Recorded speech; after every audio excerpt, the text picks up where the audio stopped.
Le titre du chapitre d'aujourd'hui, ce sont les notions de contrainte. Et comme vous le savez, mon nom est Bertoumio Junior Jean et je suis professeur au niveau du cours de géotechnique. Voici les références pour ce cours d'aujourd'hui. Il y a la géotechnique, toujours la géotechnique mécanique des sols, tome 1, Université de Liège de Robert Charlier, 2007. Il y a la mécanique des sols, Université catholique de Louvain de Dehager, 2001. Introduction à la géotechnique de la Fleur de 2006. Et puis, il y a les cours pratiques de mécanique des sols, plasticité et tassement de Cosset et Singlera. Et l'autre article très intéressant dans le cours, c'est L'eau dans les sols de Jean-Pierre Magnan, que vous avez déjà lu probablement la semaine dernière dans le cours d'avant. Les notions de contrainte, c'est le point important qu'on va aborder aujourd'hui, la notion de contrainte, parce qu'au niveau du sol, les contraintes jouent beaucoup.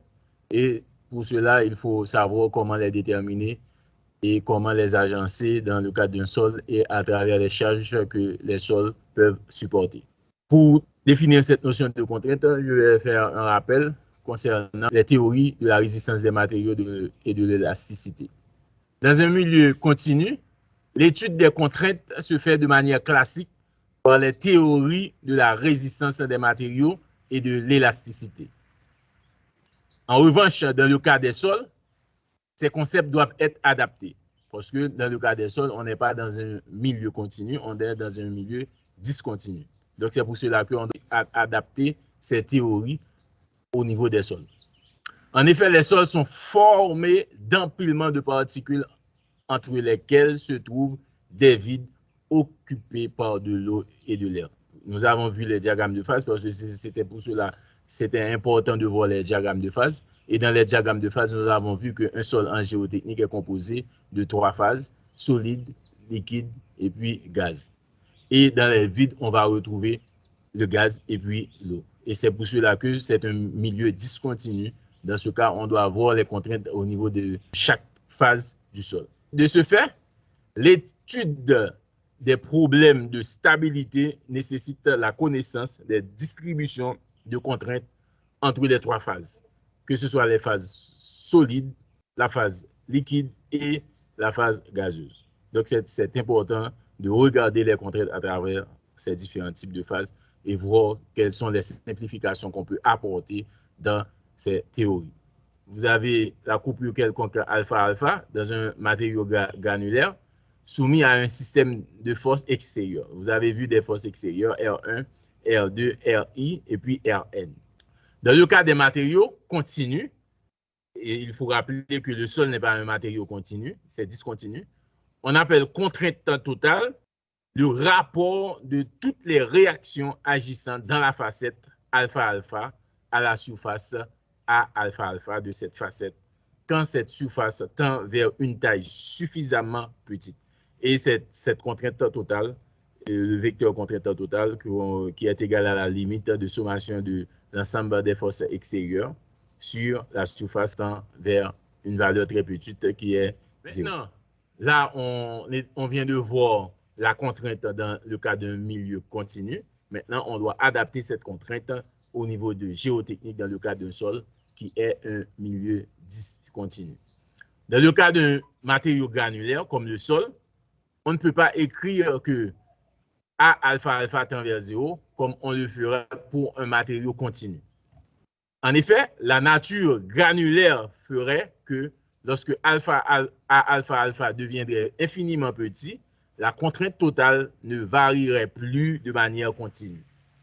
La surface A alpha alpha de la facette doit donc tendre vers une valeur suffisamment petite, vers epsilon, tout en restant grande par rapport aux dimensions des particules afin de garder une signification statistique. D'autre part, dans le cas d'un matériau granulaire, la facette alpha-alpha traverserait des particules, que ce soit les particules solides et également les particules solides et les vides. Parce que, comme on rappelle, le sol est composé de 3 phases en géotechnique. Comme la facette reste beaucoup plus grande que la dimension des particules, il est possible de la remplacer par une facette ondulée, parce que c'est une facette ondulée qui va traverser, que ce soit les solides, que ce soit les vides, qui ne traverse que les phases liquides, gazeuses et passe par les points de contact entre les particules. OK? Donc, cette facette va passer les particules, que ce soit les particules, la phase liquide et la phase gazeuse. Et à ce moment-là, l'air A bêta bêta de cette facette n'est pas très différente de l'air A alpha alpha, sauf que les surfaces de contact intergranulaires ne représentent que quelques pourcents de A alpha alpha. Donc, à ce moment-là, on doit faire une adaptation de cette contrainte totale qui n'est autre que limite de sommation de l'ensemble des forces extérieures sur la surface A bêta bêta lorsque A bêta bêta tend vers epsilon. Donc, ça, c'est l'adaptation qu'on a fait pour le sol, okay, pour les matériaux granulaires comme le sol qu'on vient de voir. Maintenant, cette contrainte totale a une orientation quelconque par rapport à la direction de bêta bêta. Elle peut se décomposer en une composante normale. Okay? Cette contrainte totale peut se décomposer en une contrainte normale et une contrainte tangentielle. Donc, c'est pour cela que dans le cas de sol, on doit déterminer que ce soit la contrainte tangentielle et la contrainte normale appliquée au sol. Et c'est cette contrainte totale qui peut se décomposer en ces deux contraintes. Donc, on a vecteur contrainte totale qui n'est autre que vecteur contrainte normale plus vecteur et tangentielle. On peut aussi décomposer la contrainte totale en contrainte dans les phases.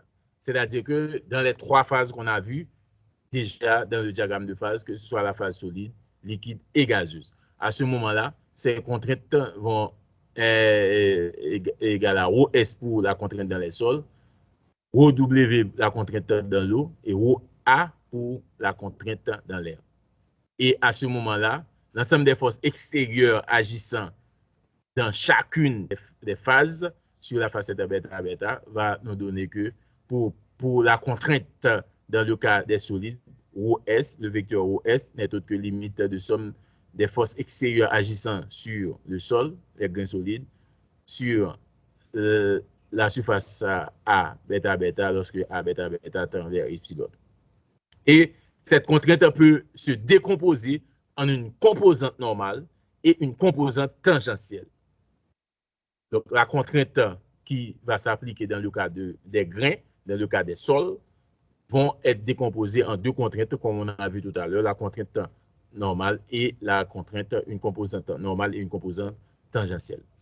La contrainte ρS porte le nom de contrainte entre les grains ou contrainte effective. C'est pour cela que quand on veut déterminer la contrainte dans le cas d'un sol, il suffit de déterminer la contrainte effective, la contrainte entre grain et grain. C'est ce qui peut amener les dégâts au niveau des sols. Et en mécanique des sols, elle est généralement notée ρ'P, σ'P et τ'P. Quand on va faire un calcul pour déterminer les contraintes d'une charge donnée, on doit déterminer les contraintes effectives, parce que les contraintes effectives, ce sont les contraintes que vont supporter uniquement les grains de sol, OK? Et non pas les contraintes totales. Maintenant, la contrainte dans la phase liquide, ρW, est égale à limite de somme des forces extérieures dans l'eau sur A bêta bêta lorsque A bêta bêta tend vers epsilon. Mais cette contrainte ne peut que normale puisque la phase liquide ne peut pas reprendre les contraintes de cisaillement. Okay? L'eau ne reprend pas le cisaillement. Donc, à ce moment-là, nous avons uniquement la contrainte normale dans le cas de l'eau et c'est ce qu'on appelle sigma W. Cette contrainte porte le nom de pression interstitielle. Lorsqu'on vous demande de déterminer la pression interstitielle, vous devez savoir c'est la contrainte dans la phase liquide que vous allez déterminer. Et en géotechnique, on note cette pression interstitielle U. Maintenant, la contrainte dans la phase gazeuse peut se définir de la même manière que pour la phase liquide. Et à ce moment-là, on a vecteur ρA qui n'est autre que limite de somme des forces extérieures agissant sur l'air, sur la surface A bêta bêta, lorsque A bêta bêta tend vers epsilon. Et c'est à ce moment-là qu'on a on sait que cette contrainte peut se décomposer en une contrainte normale et une contrainte tangentielle. Et vous savez tous que la phase gazeuse ne peut reprendre d'efforts tangentiels, de même que l'eau ne reprend pas les efforts tangentiels. À ce moment-là, vous avez uniquement sigma A, sigma A, la contrainte normale dans l'air que nous devons calculer. Et cette contrainte normale de l'air est nulle dans le cas des sols saturés et est égale à positive dans le cas des sols non saturés. Cette valeur de sigma A doit être calculée dans le cas de sols non saturés pour pouvoir déterminer la pression de l'air qu'exerce dans le cas d'un sol. Parce qu'on peut déterminer la pression d'air, la pression de l'eau et la contrainte au niveau des sols. Okay. En définitive, voici en résumé ce qu'on vient de voir. Nous avons ρ qui n'est autre que limite somme des forces extérieures sur A alpha dans le cas d'un milieu continu. Et ce milieu continu est adapté au cas des sols qui sont des milieux non continus. Et à ce moment-là, vous avez cette adaptation et ρ qui n'est autre que limite des forces, somme des forces extérieures sur A bêta bêta lorsque A bêta tend vers epsilon.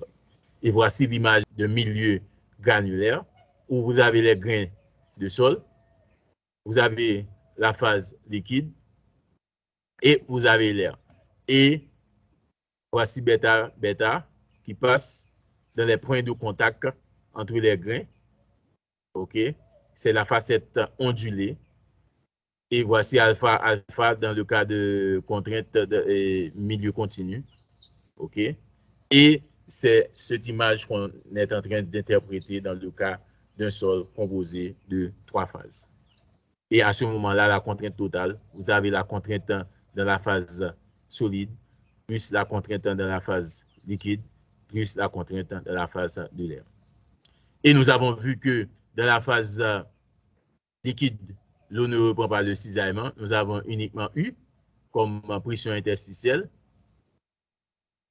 Dans l'air, l'air ne reprend pas le cisaillement. Nous avons uniquement sigma A comme la contrainte de l'air, la pression d'air qu'on peut retrouver dans le cas d'un sol. Et dans le cas des sols saturés, cette pression d'air est égale à 0. Et dans le cas des sols non saturés, nous avons une valeur positive pour cette pression d'air. Et c'est ce qui nous permet d'aboutir à ce théorème de Terzaghi, qui est un théorème très important que tout géotechnicien doit connaître. Parce que sans cette théorie de Terzaghi, vous ne pouvez pas avancer en géotechnique. À partir des théories qu'on vient de voir, nous avons vu que sigma est égal à sigma prime, la contrainte effective, la contrainte entre les grains des particules, plus la pression interstitielle d'eau, le U, plus la pression d'air. Et pour le taux, la contrainte tangentielle, vous avez la contrainte tangentielle dans le cas des grains, plus 0, parce que l'eau ne reprend pas le cisaillement, et l'air également ne reprend pas le cisaillement. Et cette théorie nous permet d'aboutir à la théorie de Terzaghi dans le cas des sols saturés.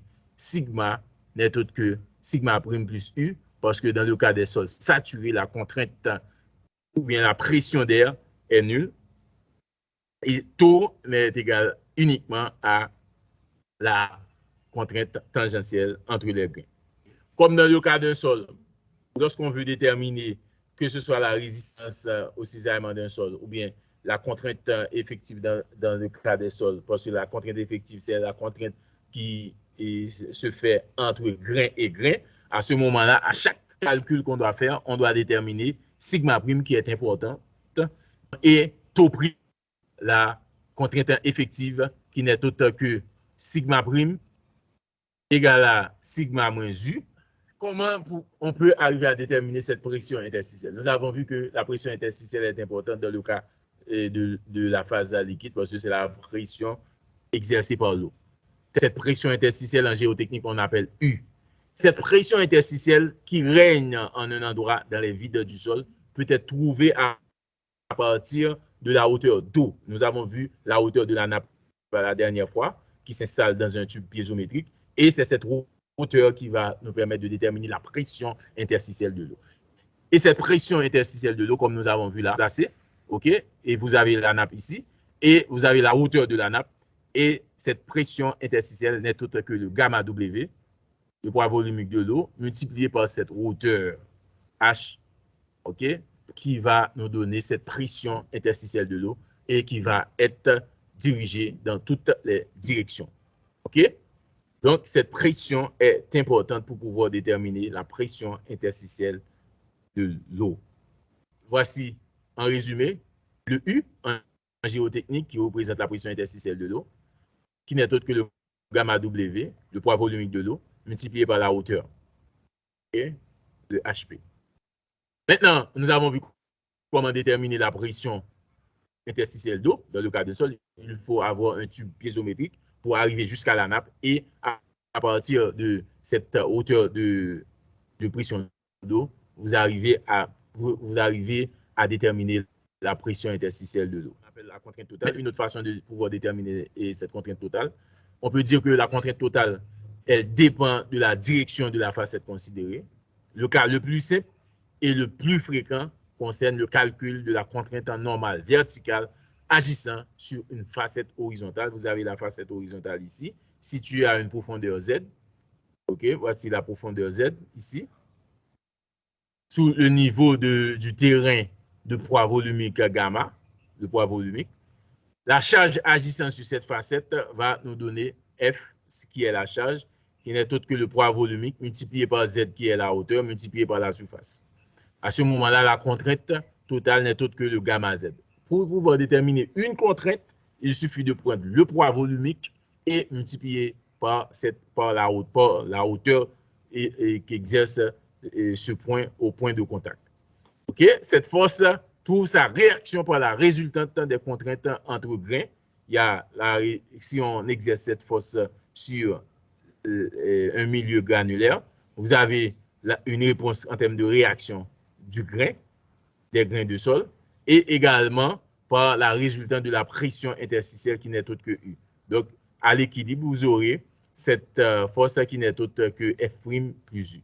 Et on peut déterminer sigma V qui n'est autre que sigma V' plus U et aboutir également à sigma prime V égale à sigma V moins U. Donc, c'est une autre façon pour pouvoir déterminer la contrainte effective au niveau vertical dans le cas d'un sol. Parce que cette contrainte verticale, on peut déterminer au niveau horizontal et au niveau vertical également.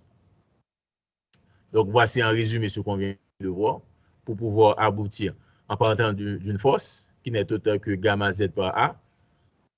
Nous avons la contrainte verticale. Nous avons la réaction, okay? Une force qui est appliquée sur un milieu granulaire et qui provoque des réactions au niveau du sol. La réaction entre les grains et la réaction au niveau de l'eau. Et c'est ce qui nous permet d'aboutir à sigma prime V égale à sigma V moins U. La théorie. Là, cette théorie, on va l'appliquer à travers différents cas qu'on peut arriver à déterminer dans le cas des sols. Et ces cas, ce sont des cas pratiques. Parce que la géotechnie, c'est pratique. Il suffit d'avoir un cas et un cas au niveau des sols et on applique directement les formules appliquées à ce cas pour qu'on puisse avancer au niveau de la géotechnie. Et c'est important de voir différents cas de contraintes qu'on peut déterminer à travers le sol. Nous allons voir le premier cas, c'est le cas d'un sol homogène sec. Voici un exemple de sol homogène. Donc, pour pouvoir déterminer la contrainte totale au niveau des sols homogènes, vous avez uniquement, rappelez-vous que nous avons dit que la contrainte, c'est gamma par Z. Donc, à ce moment-là, vous avez le gamma, le poids volumique du sol. Et au niveau vertical, sigma V, vous avez un point où on fait le prélèvement d'échantillons.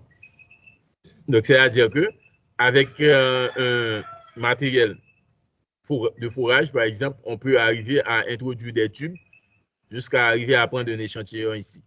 Donc, c'est-à-dire qu'on a une profondeur Z pour pouvoir atteindre le sol. À ce moment-là, la contrainte verticale n'est autre que gamma par Z. Le gamma, le poids volumique du sol, multiplié par la hauteur où on a fait le prélèvement. C'est-à-dire que toute cette partie de sol va exercer un poids sur l'endroit où on a fait le prélèvement. Comme le sol est sec, à ce moment-là, il n'y a pas d'eau dans le sol, la pression interstitielle au niveau de cette couche est égale à 0. Donc, c'est pour vous dire que la contrainte effective verticale n'est autre que la contrainte totale parce que la pression interstitielle est nulle. Et nous avons vu tout à l'heure dans le cas de la théorie que la contrainte effective est égale à la contrainte totale moins la pression interstitielle. Ça, c'est le premier cas, le cas d'un sol homogène sec où la contrainte totale est égale à la contrainte effective. Si on trace le diagramme de contrainte, vous allez voir, OK, cette droite inclinée qui montre qu'on a sigma V égale à sigma prime V. Et la pression interstitielle est nulle. Maintenant, nous allons regarder un autre cas, c'est le cas d'un bicouche sec. Un bicouche, c'est un sol composé de deux couches. Vous avez une couche 1 et une couche 2. Deux sols différents. OK? La première couche ici, avec gamma 1, le poids volumique de la première couche, et gamma 2, le poids volumique de la deuxième couche. Pour pouvoir déterminer cette contrainte effective dans le cas d'un bicouche, vous avez sigma pour la première couche, sigma 1 est égal à gamma 1 par Z. C'est toujours gamma par Z. OK? Voici sigma 1 est égal à gamma 1 par la hauteur ici qui n'est autre que D1, cette hauteur de couche. Sigma 2 est égal à sigma 1 qui n'est autre que gamma 1 D1, OK? Plus cette fois-ci à gamma 2 par la hauteur de cette couche. À ce moment-là, cette hauteur de couche n'est autre que Z moins D1 pour pouvoir avoir cette hauteur-là. OK? Donc, c'est à ce moment-là que vous avez sigma V n'est autre que gamma 1 D1 plus gamma 2 par Z moins D1 qui est égal à cette hauteur. Comme on est en absence de l'eau, vous savez que la pression interstitielle n'est autre que 0, U égale à 0, et on aboutit à sigma V égale à sigma prime V. Voici la deuxième formule à appliquer lorsque vous avez un bicouche sec, OK, avec deux couches, gamma 1, gamma 2 comme poids volumique. Et comme diagramme de contrainte, vous avez l'image ici. Nous allons prendre un troisième cas. Lorsque on est dans le cas d'un sol saturé. Un sol saturé, nous avons vu, c'est quoi un sol saturé? C'est un sol où tous les vides sont remplis d'eau. C'est ce qu'on a vu dès le début du cours, au premier chapitre, un cas d'un sol saturé. C'est important de savoir la définition d'un sol saturé. C'est lorsque les vides qui se trouvent dans le sol sont remplis d'eau, il n'y a plus d'air à travers ce sol. OK? À ce moment-là, dans le cas d'un sol saturé, si on fait un prélèvement d'échantillon, on a une hauteur pour ce prélèvement. Vous avez que sigma V, la contrainte verticale, n'est autre que gamma Z, le gamma. Le U existe cette fois-ci, parce que le U, il y a de l'eau dans le sol. À ce moment-là, on a le poids volumique de l'eau multiplié par la hauteur. Et pour la contrainte verticale, vous avez la contrainte totale moins la pression interstitielle qui va nous donner le gamma moins gamma W par Z. Et ceci, gamma moins gamma W, nous avons vu ça la dernière fois, c'est ce qu'on appelle le gamma déjaugé, le gamma prime. Donc, à ce moment-là, dans le cas d'un sol saturé, la contrainte effective verticale n'est autre que le poids volumique déjaugé multiplié par la hauteur Z.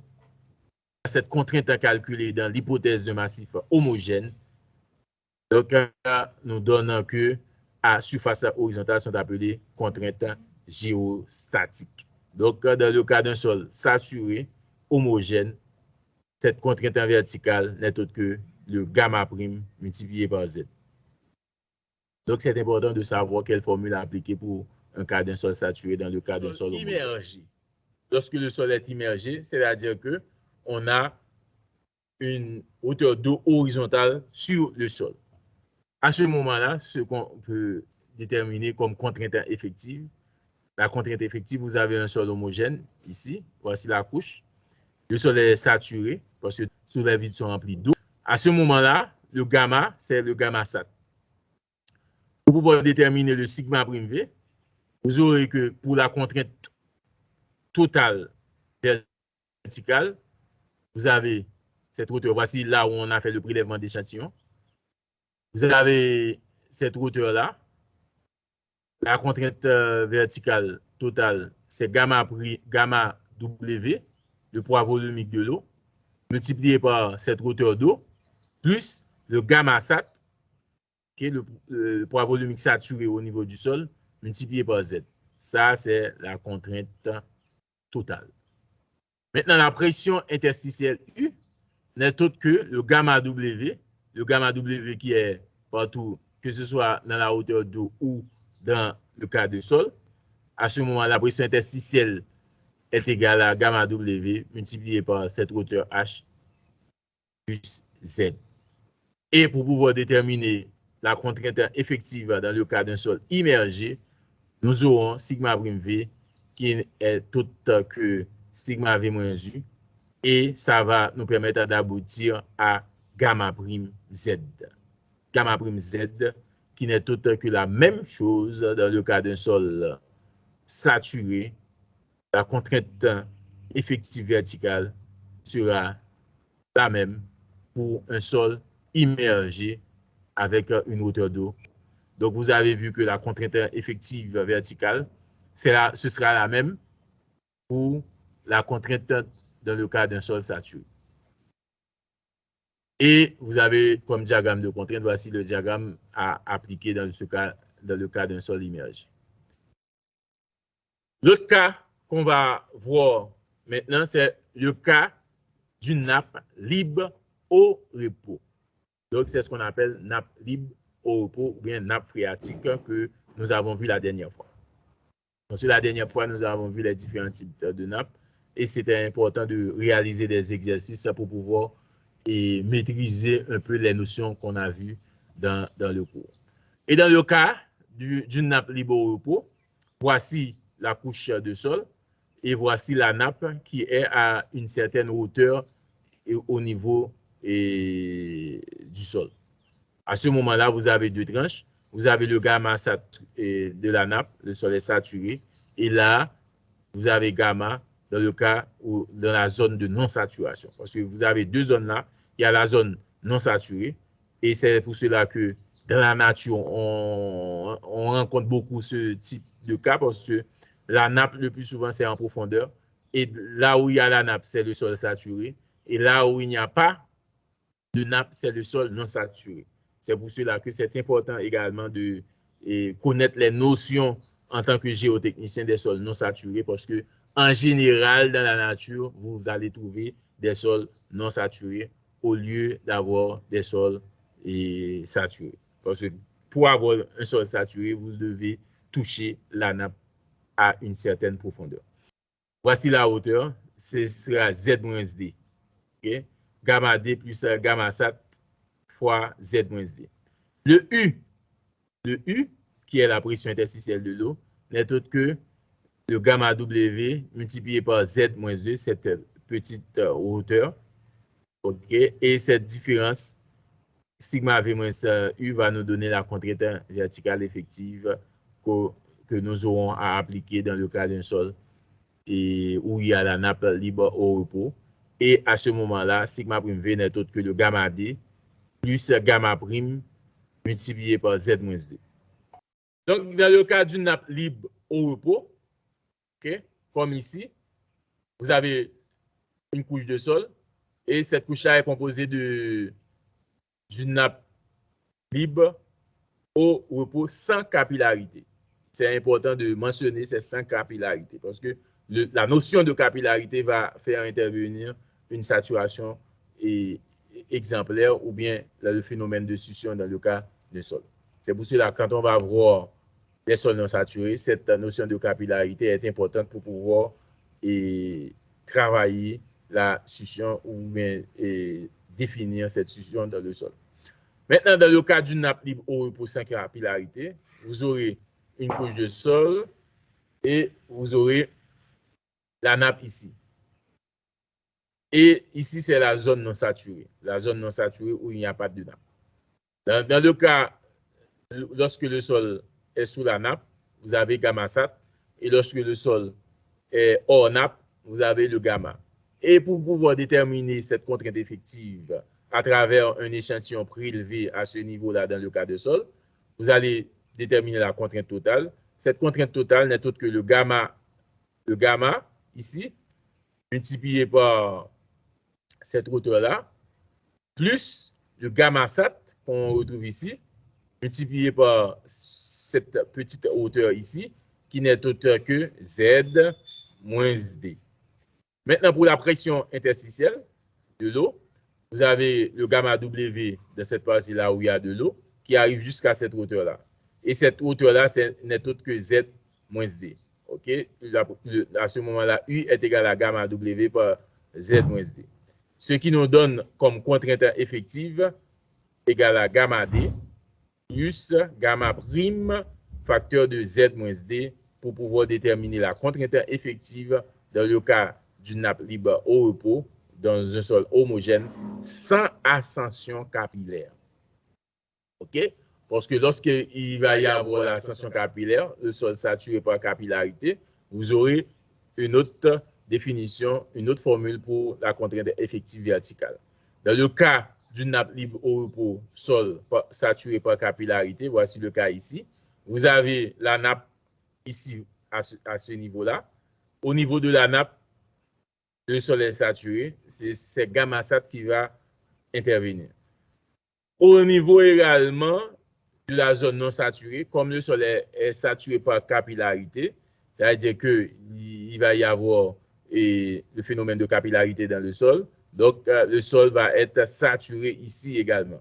Donc, à ce moment-là, on va appliquer gamma sat. Et la dernière fois, nous avons vu les différents types de zones de capillarité où la capillarité est à 100%, où ça commence à avoir un peu d'air et où l'air est total. Donc, c'est comme ça que évoluent les sols non saturés. Donc, à ce moment-là, pour sigma prime V n'est autre que gamma sat. Comme il y a gamma sat ici et gamma sat ici, vous avez gamma sat multiplié par Z, la hauteur totale.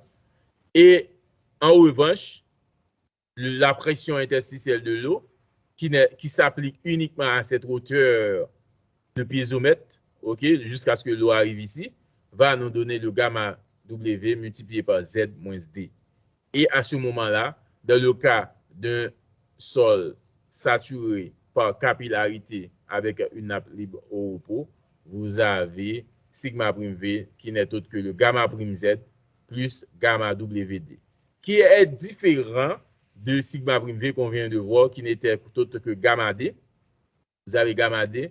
Ici, vous avez gamma prime Z, gamma prime par Z plus gamma WD.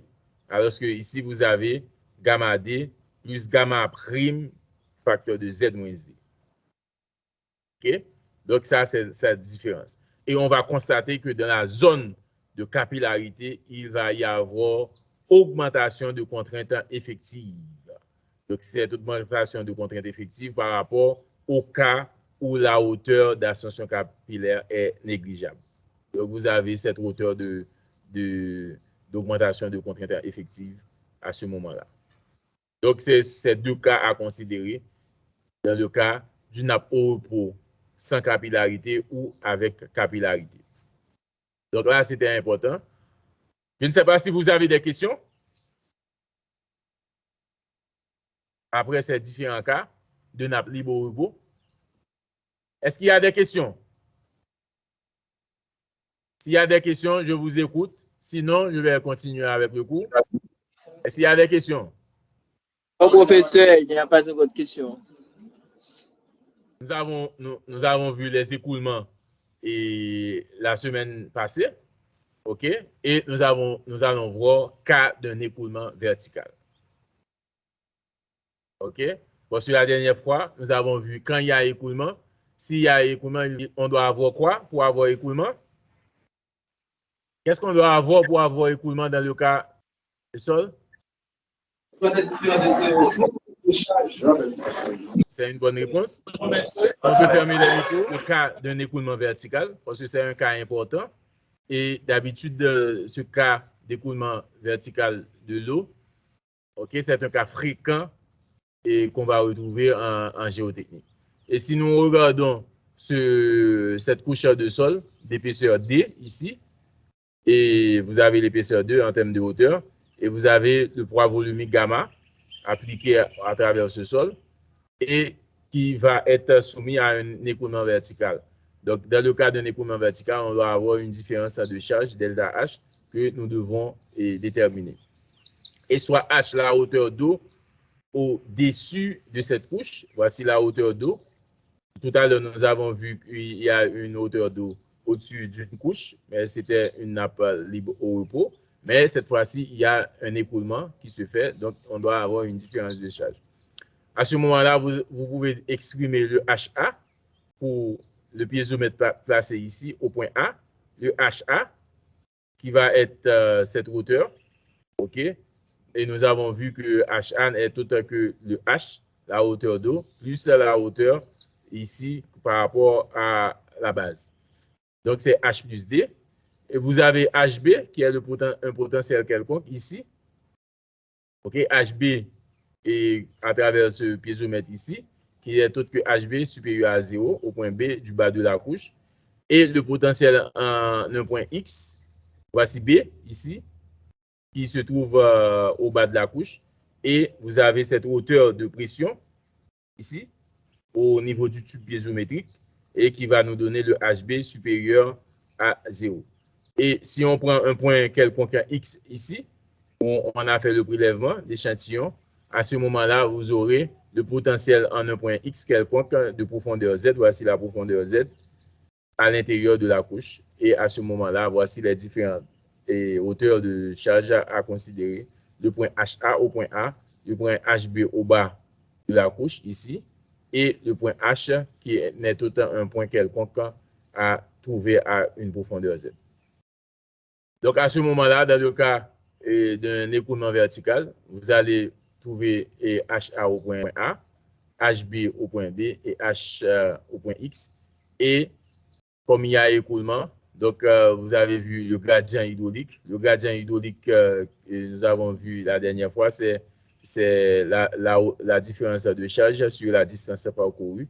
À ce moment-là, le gradient hydraulique entre B et A, ça va nous donner HB moins HA, OK, sur la hauteur. Donc à ce moment-là, comme le sol est homogène et l'écoulement se fait à gradient hydraulique constant, OK, vous avez, et c'est différent et dans le cas d'un sol stratifié. Là, on est dans le cas d'un sol homogène.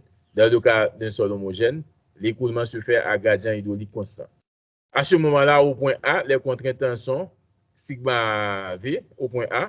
Sigma V, la contrainte totale, n'est autre que gamma W par H. Donc, c'est cette hauteur, H par gamma W.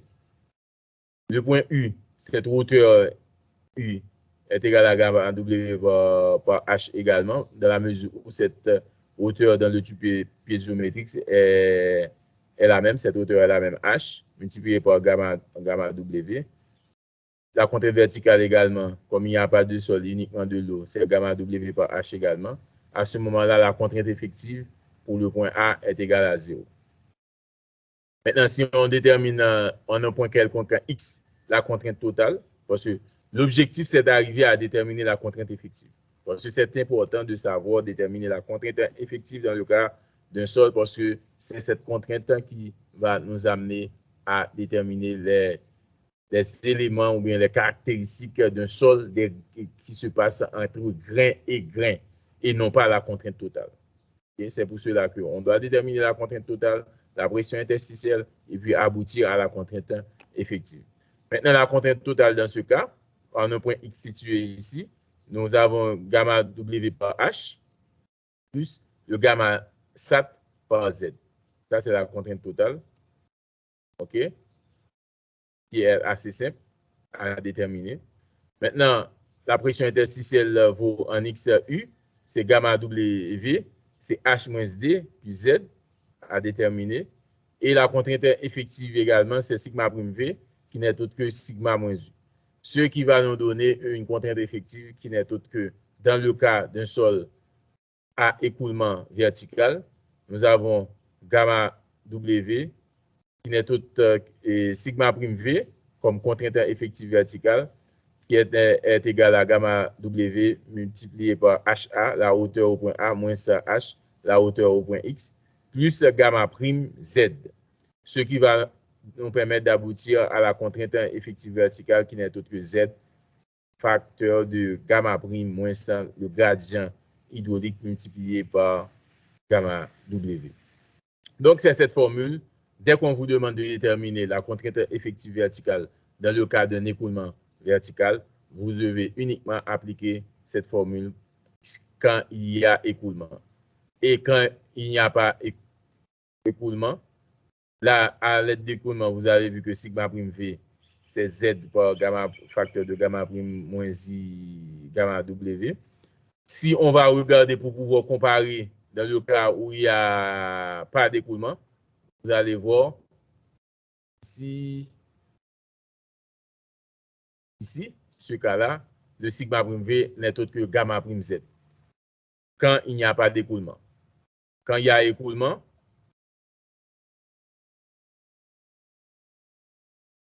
au lieu d'avoir gamma prime Z, on a moins I Z gamma W.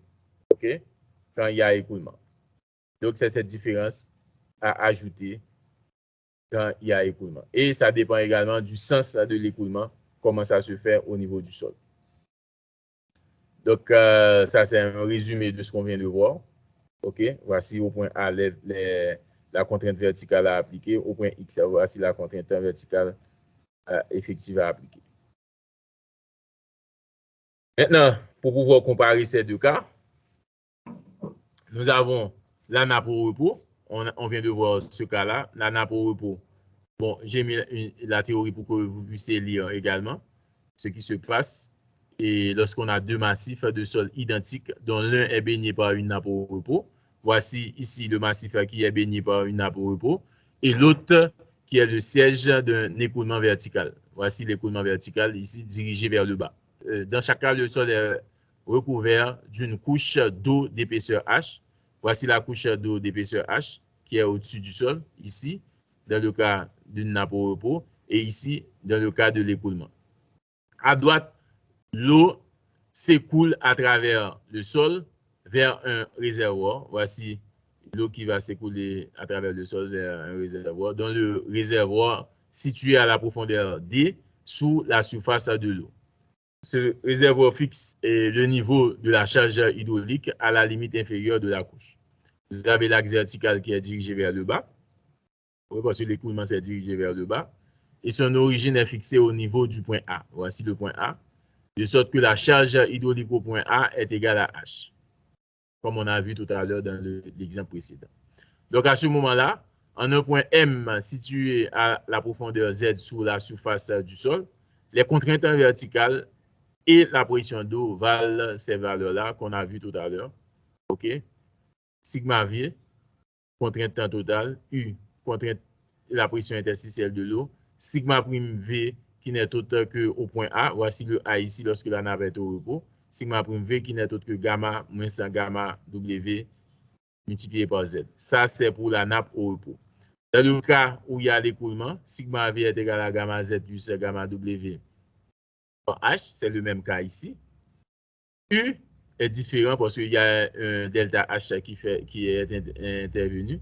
Et cette perte de charge dans l'écoulement entre les points A et M. Okay? Et à ce moment-là, le U va être gamma W Z plus H, mais moins ça le delta H. Ce qui va nous permettre d'aboutir à sigma prime V, qui n'est autre que le gamma prime plus au moins I gamma W multiplié par Z. Donc, voici la différence entre les deux cas.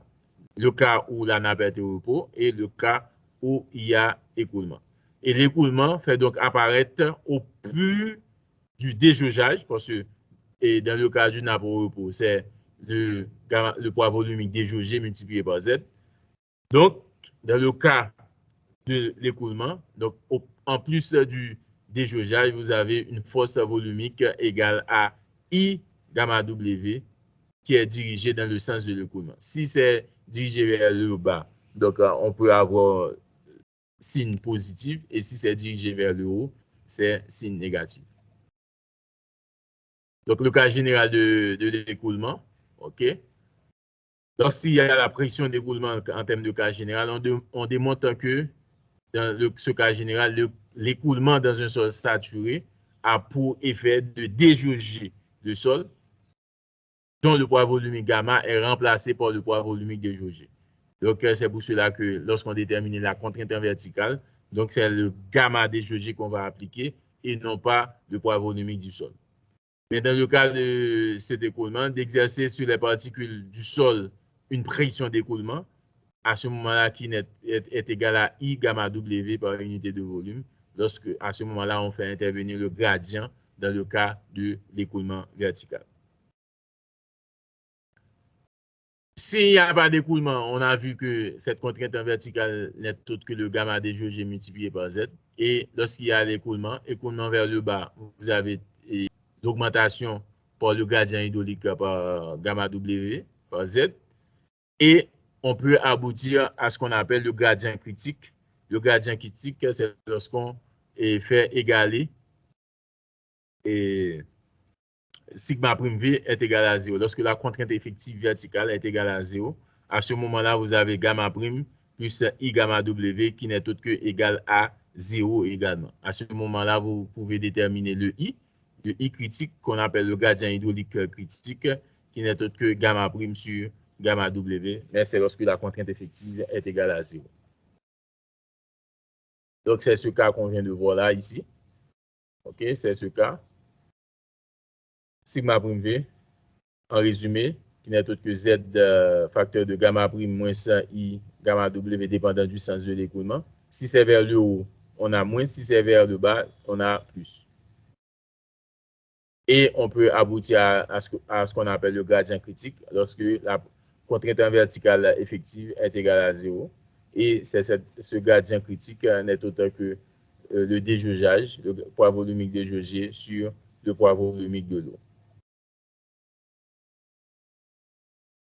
Et si l'écoulement est vertical ascendant vers le haut, l'expression de la contrainte effective verticale devient sigma prime V et gamma prime moins I gamma W sur Z. Et si la contrainte verticale est descendante, à ce moment-là, on a gamma prime plus I gamma W multiplié par Z. Et si la contrainte verticale effective est égale à 0, vous avez le gradient critique qui n'est autre que le gamma prime sur gamma W pour pouvoir trouver le gradient hydraulique critique d'un sol qu'on appelle le IC, dans le cas de l'écoulement vertical. Là, j'ai mis quelques théories pour vous concernant le cas de l'écoulement vertical et c'est ce qu'on arrive le plus souvent à voir en géotechnique, des cas pratiques parce que la géotechnique c'est plus pratique et les cas se répètent le plus souvent. Donc à ce moment-là, quand il y a la contrainte effective qui est nulle, on peut aboutir à ce qu'on appelle sable boulant, ok? C'est ce qu'on appelle le sable boulant et également on peut aboutir au phénomène de craquage lorsque le gradient hydraulique tend à devenir supérieur au gradient critique. OK? Donc, à ce moment-là, on a le phénomène de craquage. Donc, tout ceci se fait en absence de cohésion dans le sol et lorsqu'il n'y a pas de cohésion dans le sol, les contraintes de cisaillement ne peuvent plus être reprises et le sol se comporte comme un liquide dense de poids spécifique gamma sat. Et c'est pour cela que et quand le sol se comporte comme un liquide, c'est pour cela que dans le cas de sismicité, je ne sais pas si vous avancez avec les théories sur la sismicité, vous avez ce qu'on appelle le phénomène de liquéfaction d'un sol. Et ce phénomène de liquéfaction se fait le plus souvent lorsque les contraintes effectives d'un sol est nulle, surtout dans les sables. Parce que la liquéfaction, on peut le déterminer au laboratoire. Il y a la susceptibilité de liquéfaction où on peut déterminer ça en géotechnique avec les essais classiques de laboratoire tels que les limites d'Aderberg et autres.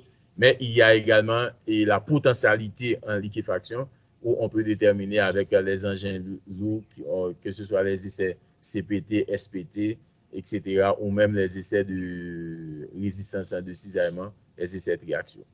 Donc, je ne sais pas si vous avez déjà vu la liquéfaction dans le cas de sismicité, mais ce sont des choses qu'on peut déterminer en géotechnique parce que ce sont les essais géotechniques qui vont vous permettre de déterminer les paramètres nécessaires pour pouvoir aboutir au phénomène de liquéfaction de sol dans le cas de susceptibilité à la liquéfaction ou potentialité à la liquéfaction. Maintenant, voici les matériels qu'on utilise au laboratoire pour pouvoir réaliser des prélèvements d'échantillons, parce que les échantillons qu'on va prélever au niveau d'un sol, pour avoir une hauteur piézométrique dans le cas d'un sol, il faut avoir des appareils pour pouvoir réaliser ce type d'essai. Voici, ce sont ces matériels qu'on utilise au laboratoire national pour qu'on puisse introduire des tiges dans le sol et savoir la hauteur d'eau qu'on arrive à faire le prélèvement. C'est à partir de cette hauteur de prélèvement qu'on peut arriver à déterminer la contrainte dans un sol. C'est pour vous dire que la contrainte va être différente en fonction de la hauteur. Ce n'est pas la même chose si on fait un prélèvement à 5 mètres et si on fait un prélèvement à 10 mètres. Pour un même couche de sol, si on fait un prélèvement à 5 mètres, il suffit de prendre le poids volumique multiplié par 5. OK? Mais si on fait le prélèvement à 10 mètres, vous allez voir qu'il suffit on doit prendre le gamma multiplié par 10 cette fois-ci. À ce moment-là, on va doubler la contrainte. Et c'est pour vous dire que quand on fait ces essais de forage ou bien ces essais SPT ou bien des essais pour pouvoir faire des prélèvements, on va fixer les prix en fonction de la profondeur où on doit arriver. C'est-à-dire qu'à 5 mètres, il y a un prix, à 10 mètres, il y a un prix, à 15 mètres, il y a un prix, à 20 mètres, à 50 mètres, à 100 mètres. À chaque fois, le prix va augmenter pour qu'on puisse arriver à la profondeur pour pouvoir faire un prélèvement. C'est-à-dire que le prix des prélèvements, ça dépend de la profondeur qu'on doit atteindre pour pouvoir réaliser cet essai. Donc, ça, ce sont les matériels qu'on peut utiliser, que ce soit la sondeuse WinGuard qu'on utilise au laboratoire. Il y a la sondeuse B53 également qu'on utilise au laboratoire et la sondeuse B3500 qu'on utilise au laboratoire. Et ce sont des matériels qu'on peut utiliser pour aller jusqu'à plus de 100 mètres de profondeur. Il suffit d'avoir des tiges et on enfonce dans le sol jusqu'à ce qu'on arrive par rapport à la demande du client ou bien par rapport à ce qu'on recherche au niveau du sol. Il y a deux nouveaux matériels qu'on vient juste d'avoir cette année. Okay? Ce sont deux autres sondeuses qui est beaucoup plus performant et automatique également. Avec cet appareil, ça sort les diagrammes, que ce soit SPT au niveau du sol, automatiquement. Okay?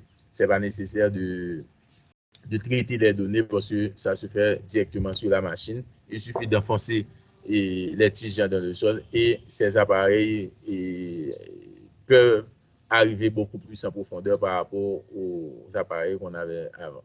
Là, ce sont deux nouveaux matériels qu'on vient d'avoir pour pouvoir être beaucoup plus performant dans le cas des forages au niveau des sols. Là, ce sont les formations que les fournisseurs de matériel, que ce soit hacker d'huile ou bien mobile d'huile, étaient venus nous donner en Haïti pour qu'on puisse mieux utiliser les matériels de forage. Et ce sont ces matériels-là qu'on doit utiliser pour pouvoir déterminer la contrainte dans le sol. C'est pour cela que avoir les contraintes dans le sol, ça coûte cher, parce que les matériels coûtent cher et on ne peut pas faire si on veut déterminer une contrainte dans le sol, on ne peut pas faire des prélèvements à 10 mètres en utilisant pelle et piquois. Ça ne sert à rien. Pour faire ça, il faut avoir des matériels qui coûtent cher pour qu'on puisse rentrer des tiges, enfoncer des tiges au niveau du sol et faire des prélèvements à la hauteur qu'indique la machine. Et à ce moment-là, on peut arriver à déterminer la contrainte dans le sol.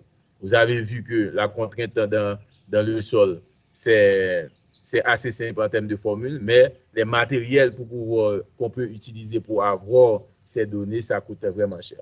Donc, c'est très important de savoir que les contraintes dans le sol, pour les calculer, il faut avoir des matériels qui coûtent assez cher pour qu'on puisse arriver à déterminer ces formules assez simples en géotechnique. Donc là, ce sont des images de formation que nous avons eues pour pouvoir utiliser les matériels hackers d'huile ou bien mobiles d'huile au niveau du laboratoire. Et nous sommes au niveau du laboratoire, on a environ presque 8 machines maintenant pour pouvoir réaliser des essais de forage, de faire des prélèvements d'échantillons, intacts dans les conditions initiales sur le terrain pour qu'on puisse les amener au laboratoire et réaliser des essais classiques de laboratoire afin d'avoir des données assez précises sur le sol. Donc, c'était tout pour aujourd'hui. S'il y a des questions, je les prends maintenant. Et sinon, on va s'arrêter là pour aujourd'hui. Non, professeur, il n'y en a pas. Rapidement, je vais voir avec vous le devoir pour cette partie. Et vous aurez un devoir sur les notions de contrainte. Et vous avez environ combien de questions? Environ 7 questions. Et ce devoir est assez simple à faire. Vous avez quelques questions à répondre également, c'est toujours sur Google Form, parce que Google Form est assez pratique et ça vous permet également de connaître les outils digitaux qui sont très courants de nos jours, parce qu'avec le monde virtuel maintenant, tout peut se faire à travers l'Internet. Donc, vous avez quelques questions, que ce soit les questions sur qu'est-ce qu'une contrainte effective, que ce soit des questions pour l'abaissement du niveau de la nappe. Vous avez des questions, par exemple, dans la question 3, l'effet du courant vertical, ascendant ou descendant, et qu'est-ce que ça fait. Et la question 4, vous avez des questions sur le gradient hydraulique.